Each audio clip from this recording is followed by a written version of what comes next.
Leading the pursuit team won by an ever so slight margin. So we're going to go ahead and turn to page 38.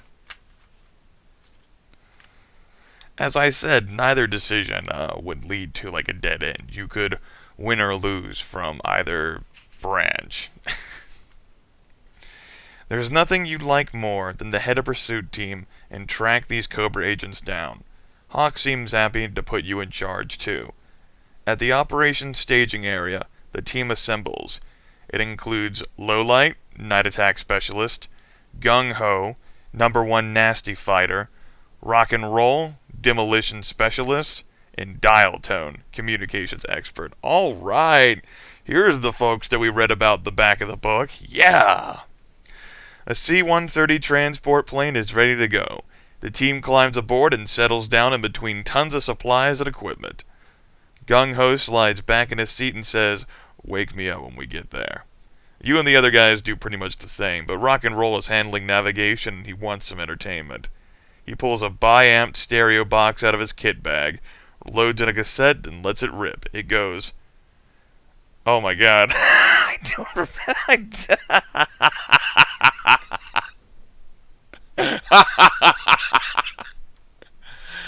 Oh, this book has just reached a new level of what?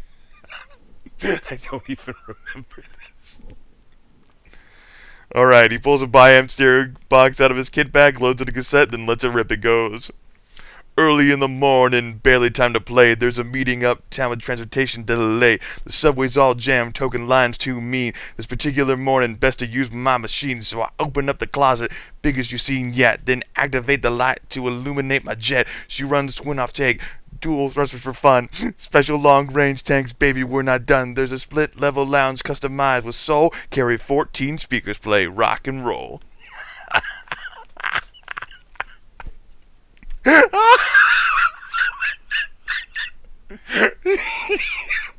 Oh, Williams, no. You and your buddies managed to get a little shut-eye in spite of rock and roll stereo box. The C-130 transport plane gives a nice, smooth ride. Meanwhile, the G.I. Joe coastal surveillance keeps a close eye on the bandit P-140.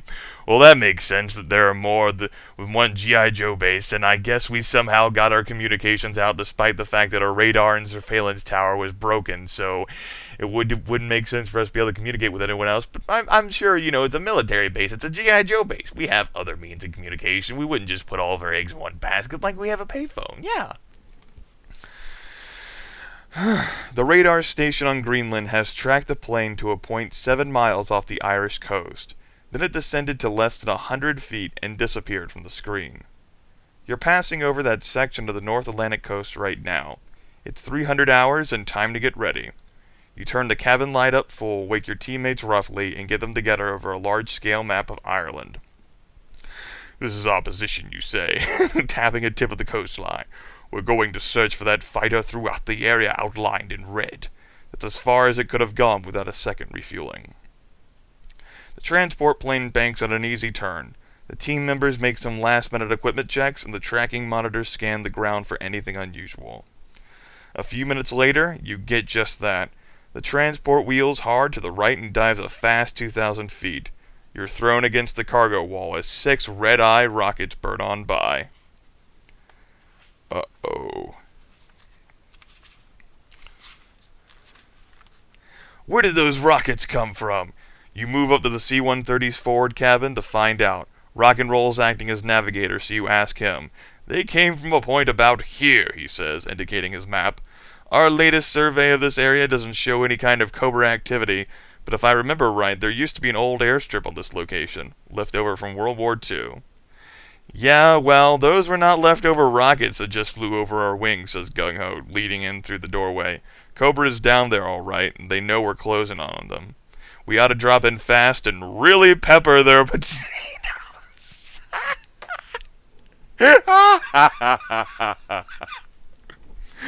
We ought to drop in fast and really pepper their potatoes.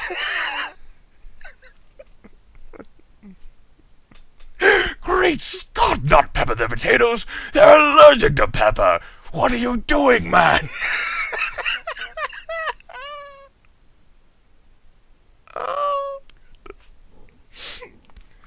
Those of you who decided to opt out of this series, you not watch any more videos, you've missed out. You missed out on so much. But they'll be ready and waiting for us, says Dial Tone. One good anti-aircraft missile, we're going to go to pieces. Literally. Oh, good. There's an international airport just 30 minutes away. The runway is long enough for us. We could set down there and move overland to the Cobra camp. You consider both plans. The first one isn't safe, and the second one is going to take a long time. But you're leading this team, so it's your responsibility to decide.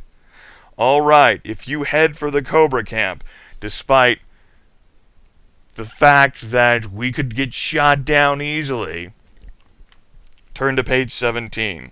Or, if you decide to land at the international airport, so you can be all safe, even though it'll take more time, so you can prepare to pepper their potatoes. Turn to page 54. The choice is yours, and yours alone. Good luck.